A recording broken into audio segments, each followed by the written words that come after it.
Okay, so I'm back. I generally got set up here, so we're ready to go. I'm gonna put this up here so it's just out of the way. We're looking pretty good right now. Let me just show you the pages real quick. This is what I come up with. There's a few things I wish I would have done a couple more in there, but I had a hard time getting him to be a kid. And then the whole Dragonborn Draken thing about getting kicked out of the family. Now I'm getting chased by clerics or zealots and agents, and I'm doing some things to survival to make money. I'm working in the gang sets, performing some stuff, and generally when I find myself in Lankia here, it's a merchant town where I can kind of get along and do some things. All right, so then I got my main operation. I got the map and my main picture here, so this is good because I can just zoom in and be like, all right, so where are we going? What are we doing? How do I stay with that? And again, right now I'm in Laskia on the Merchant's Path. So I go north, south, east, west. I want to head back to Ironwood for my last adventure about what it is and check to see if the two towns are different now. Well, then I can see if it tracks to the card.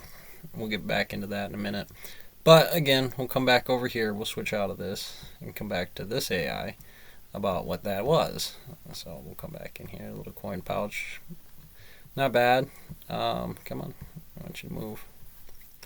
And my cleric's pack. I think it's special to have it, and I'll show you why in a second. As I'm just generally working it through, trying to get this out. This will be my main city town. I wanted to make sure I use it. I actually used the insight from their page. I wrote it in here. I don't know if it gave me it. Here's let's see. I don't remember how I did. Oh yeah, it's up here is why. Yeah.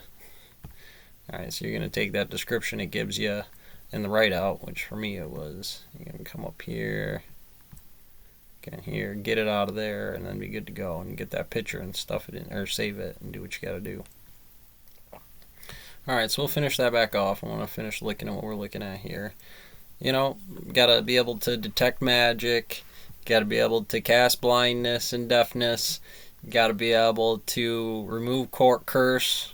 You got to be able to what was this one? That's not remove curse. It's dispel magic or something. And I had a little bit of a hard time with that when I was trying to get to move heal wound. They're not always perfect, the best angles and things like that, but you got to work with what you get, and it's pretty close. So I like where this is going. And again, you're just tossing it in there. I forgot to put the leather in there. That's what it was. Um, so again, I'm just trying to take his leather out of there. I could have went with this, but I wanted something that really matched something close to my character. So just take it from there and just ask in a leather worker shop or just the leather off of the person or had run the staff a couple of times trying to figure it out. Warhammer was pretty easy. Back again, so just we're gonna keep coming through real close to it again, moving at this speed and staying with it with all this read. You got to work with it. Sometimes you got to bring back an image and make it re-render its characteristics or something. Yeah, because I had a hard time with this one. Got a little old on me there about what it is. What am I just doing? Casting, healing, or something in the night. Just running it here. Yeah, you gotta be careful. This is a D&D, so right, you gotta make sure that it's in the right setting. You're getting close to it. That's one of my favorites so far. That thing's pretty badass. This one's pretty good. Here again, he's got the scales, but he doesn't have the scales. I can use a lot of this stuff later too. I know for sure I'll be doing this at some point in time. I'll be out there in the woods doing something, holding a bow when I get a hold of one, carrying my warhammer around. So yeah, so far that's what I've been doing. And I've been at it for a while, just sipping my coffee, just playing the game, taking it easy, enjoying myself, fixing up the lines. Well, that's really all I need out there for now. Alright, so again, I haven't moved anything. All I've done is really my basic character sheet. I'll come back over here to inventory, and I'm all cock-locked, ready to rock. I got my equipment good, and I like this. You don't have to do this. You could imagine using the Explorer pack because you only have one pouch. But again, you'll be using a lot of this. I also like to keep track of my rations. When the sun comes up, when the sun comes down. Did I not eat that day? Did I eat the day? Did I cut the rope? Did I use a torch? Water skin's usually pretty good. It'll put in parentheses or something with it, or this AI will for you. You could put the AI that you're using inside of here too to make sure you stay with it. I wouldn't recommend changing around too much. Find something you like and then stay with it, and then you'll know when to switch off, especially with the more romantic aspects of certain quests. You get the green-haired girl wearing the silk dress. They're usually sorceresses or guardians, but it doesn't matter. I mean, as long as you're pushing, emotional contagion is what it is with that bot. Gemini don't put up with that.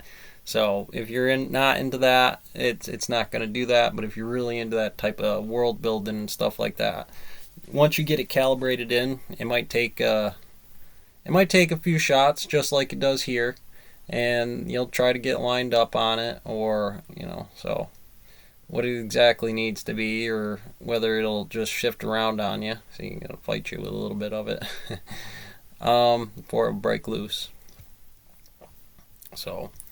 I'm going to get an open view here. I did switch it up a little bit. Again, I'm probably going to, creep whatever it is. I think a lot of my older problems where I didn't have this well fleshed out, right? I got like a 300, a 250. I think these are hundreds and 250s, or 100s, maybe 200 something. And those measurements, you need to get that right, because I might want to go down to a large vault with 4 sections, as long as this section is good with the write out and I have enough length to put a little parentheses and maybe open these up a little bit based on the size of the text, because I really don't want to get this all stretched out and have a bunch of problems. Anything past this right here, these two will come together and they'll stretch each other out. This stuff will come in here and it'll stretch this stuff out a little bit, especially when you have like a 10 or 11 word thing in parentheses about a quarterstaff that's magically enchanted from the sorceress of whatever. That gets pretty comprehensive, and you want to make sure that you have that for click and copy reasons later. And when you go to play this, you forget what you're doing and you're running all around and you're doing things. It's nice just to have, hey, I want to sell this thing, or I'm put it in my bank vault or my lodge storage or something while I'm there. I have a satchel, so I allow myself to have, 7 items or something like that inside it. You'll get one more inside here, or I really allow her this extra 10 free spaces, which it would be, there's 20 of them in this one, so it all lines up pretty nice without overlapping on anything. I moved my collection over here. These just extend down, so you got about 50 spaces, so that's a pretty good brick. You're not going to fill that off in your first episode before you can do anything else, go to the bank or sell some products and stuff, so I feel pretty confident about that.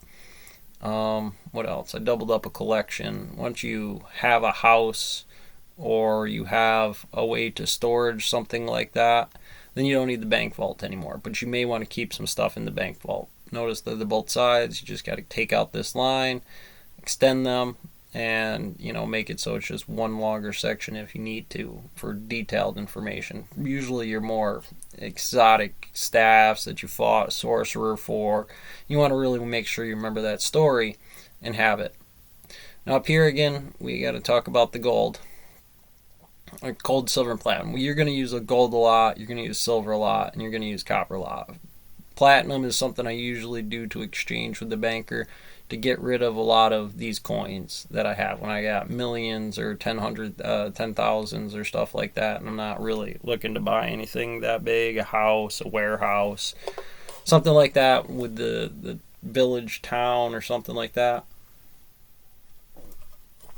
Well then, yeah, you just want to switch those over. It's 10 to 1. 10 coppers to 1 silver, 10 silver to 1 gold, 10 gold to 1 platinum, and you keep that ratio going. And that'll make all kinds of problems for you later. Good problems, especially when you're using it on sheets. Okay, so we'll come back and just finish it off here.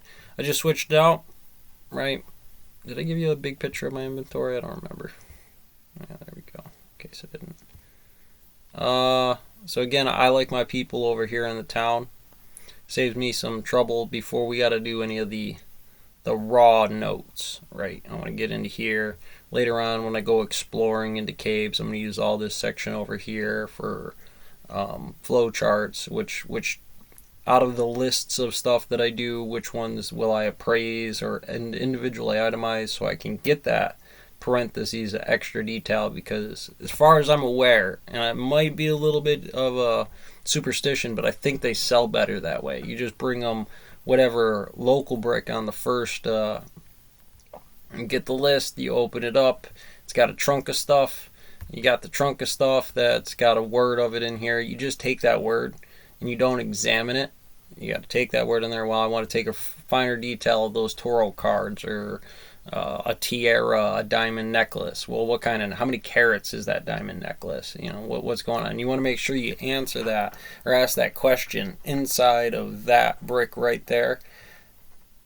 So take your time. This is the linear algebra equation, essentially, and you got to be really precise about your movements and jeweled movements inside of the situation. Now, I still haven't quite figured out time as far as how to make it work with this year, so I'm really for sure about rations. The banker will make you do APRs, but they don't know when sunshine and stuff is.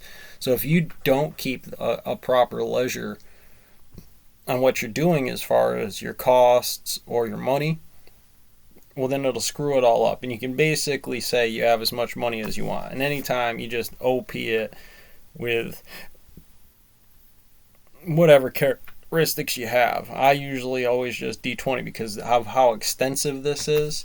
I want to have a strong enough health, so I max it out, and I want to have strong enough everything else, so I roll for those things, and eventually it just stops asking me to roll. But every once in a while, you know, it does, and that's a nice way to let me know that I didn't quite word it correctly, or had talked to this guardian correctly before they went all banshee on me, Lord of the Rings, White Queen, Elf Queen over there. And anyway, so again, that's the fun parts of it. Make sure you get this in here, nice clean setup. GG.